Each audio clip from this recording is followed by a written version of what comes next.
नमस्कार। कहते हैं जब तक लड़ना मत छोड़िए जब तक आप अपनी तय की गई जगह पर न पहुंच जाएं। अर्थात यदि आप अपने सपनों के पीछे भागते हैं और लगातार भागते हैं तो सफलता निश्चित आपको मिलती है, क्योंकि सफलता एक दिन में नहीं मिलती लेकिन एक दिन ज़रूर मिलती है। और मैं ये पंक्तियाँ क्यों दोहरा रहा हूँ, क्योंकि ये पंक्तियाँ हमारी इस प्यारी बिटिया के ऊपर बिल्कुल सटीक बैठती हैं।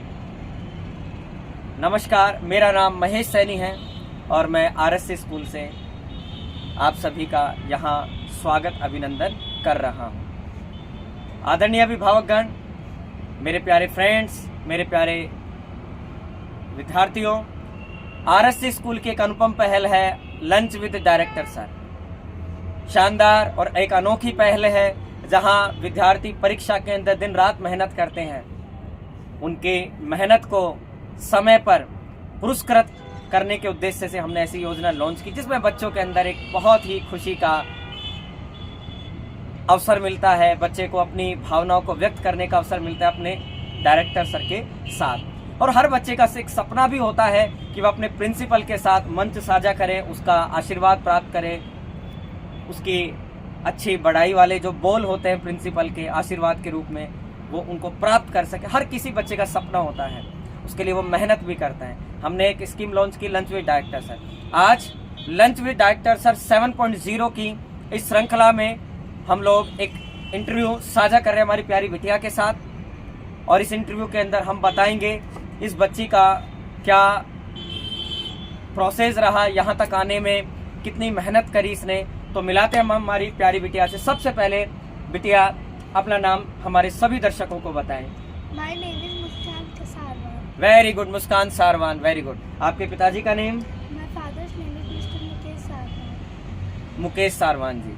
आपकी माताजी का name? My mother's name is Mrs Lata Sarwan. सबसे पहले तो बच्ची के पेरेंट्स को, माता व पिता को बहुत बहुत शुभकामनाएं। आपकी बेटी वाकई में प्रतिभावान है और परीक्षा के अंदर अच्छे मार्जिन अंक लेकर के और यहाँ तक पहुँची है। ये बहुत ही कड़ी परीक्षा रहती है जिसके बाद ये बच्चा यहाँ तक आता है लंच के लिए। तो बिटिया मैं आपसे कुछ प्रश्न पूछूंगा और आप उनका बिल्कुल निश्चिंत होकर के बिल्कुल रिलैक्स माइंड में जवाब दीजिएगा। आज 7वें नंबर का ये लंच विद डायरेक्टर सर है। कितनी बार आ चुके हैं आप? सर फर्स्ट टाइम आए हैं? अरे वाह, वेरी गुड, शाबाश। यानी आप फर्स्ट, सेकंड, थर्ड, फोर्थ, 5, 6 बार असफल हुए हैं, यानी कि 7th नंबर पे आए।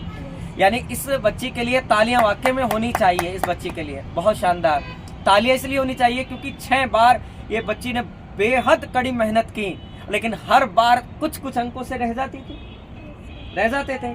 शायद लास्ट चांस में भी आप शायद कुछ मार्जिन अंकों से ही रहे थे।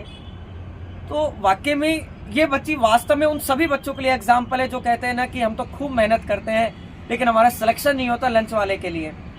ये उस बच्ची उसका एग्जाम्पल है। तो इस बात के लिए आप उन बच्चों को क्या कहना चाहती हो? कभी भी मैंने हार नहीं मानी कि मैंने 6-7 टाइम कोशिश की, बट मेरे मम्मी पापा भी मुझसे बोलते थे अगली बार होगा, और मैं भी सोचती थी नहीं इस बार नहीं हुआ तो अगली बार होगा। पर बहुत बच्चे सोचते हैं नहीं मुझसे नहीं होगा, तो सर ऐसे कभी नहीं होगा। कभी नहीं सोचा। बहुत बढ़िया बच्ची, देखो समझदार भी है और कितना अच्छा बोलती भी है। तो मतलब इनके मम्मी पापा भी इसे मोटिवेट करते हैं बच्ची को कि बच्ची का सिलेक्शन होगा।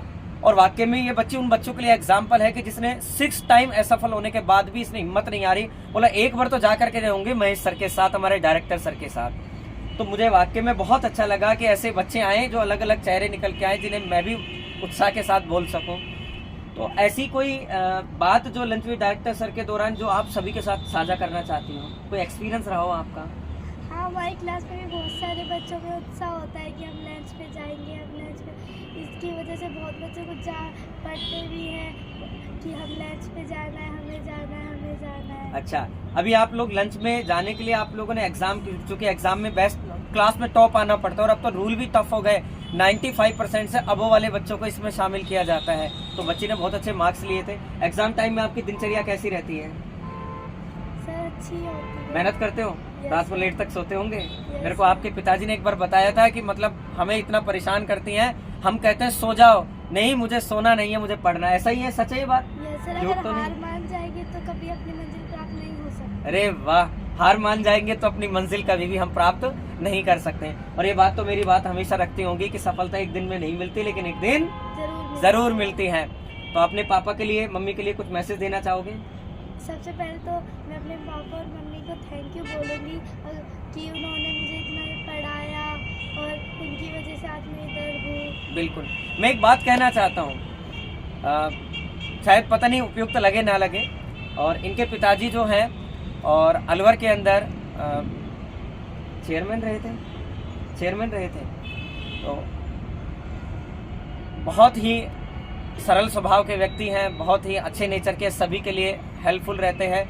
और मैं भी उन्हें स्पेशली थैंक यू बोलना चाहता हूँ कि उन्होंने आरएससी स्कूल को इतना अच्छा समझा, अपनी बच्ची को, इस हीरे को हमें समर्पित किया। मैं भी आशा करता हूँ और मैं विश्वास दिलाता हूँ आपकी बच्ची को इसी तरीके से हम लोग तराशेंगे, क्योंकि एक हीरे की परख एक जौहरी ही जानता है। और साथ में मुझे एक पंक्ति याद आ रही है बेटा, डॉक्टर बाबा साहब अम्बेडकर ने एक बात कही थी, शिक्षा वह शेरनी का दूध है, शिक्षा वह शेरनी का दूध है, जो जितना पिएगा उतना दहाड़ेगा। तो हमेशा याद रखना, इस शिक्षा रूपी शेरनी के दूध को आपको बेहद पीना है और अपनी सफलता के दम पर समाज को, देश को और सभी को ये दिखाना है कि हम किसी से कम नहीं और हम बहुत अच्छा कर सकते हैं और बेहद करके दिखाएंगे। मुझे आशा ही नहीं, विश्वास है कि मेरी ये बच्ची आगे चल के भविष्य में बेहद सफलता अर्जित करेगी और अपने परिवार का, अपने कुल का, अपने संस्थान का और अपने देश का भी नाम रोशन करेगी। मेरी ऐसी शुभकामनाएं। आपका सपना क्या है आगे बड़ा होकर के बनने का? क्या बनना चाहते हो आप? सर मैं बड़ी होकर IAS बनना चाहती हूँ। IAS अधिकारी बनना चाहती हैं, बहुत बढ़िया, और ज़रूर बनोगे। आपको मेरा बहुत सारा आशीर्वाद। सभी बच्चों को क्या कहना चाहते हो? आपकी क्लास के बच्चों को क्या मैसेज देना चाहते हो? बेहद बहुत कम अवसर मिलता है ऐसा बोलने का, क्या कहना चाहते हो? कि आप भी इतनी मेहनत करो कि लंच पे जा सको, कभी हार मत मानना। मैंने भी बहुत टाइम कोशिश की थी बट मैं नहीं गई, पर एक दिन आज मैं ज़रूर आई हूँ। जरूर आई। और एक अच्छी चीज़, कभी भी किसी को कमज़ोर नहीं आंकना चाहिए और कभी किसी को छोटा नहीं मानना चाहिए, क्योंकि जो प्रतिभावान है वह एक न एक दिन अपनी प्रतिभा सभी के सामने, अपनी प्रतिभा की सुगंध बिखेर ज़रूर देता है। ठीक है, तो थैंक यू। मुझे दीजिए इजाज़त, अगले इंटरव्यू की कड़ी में हम पुनः आपके साथ फिर मुखातिब होंगे। तब तक के लिए धन्यवाद। जय हिंद, जय आरएससी। आरएससी का सपना हर बच्चा बेस्ट हो अपना।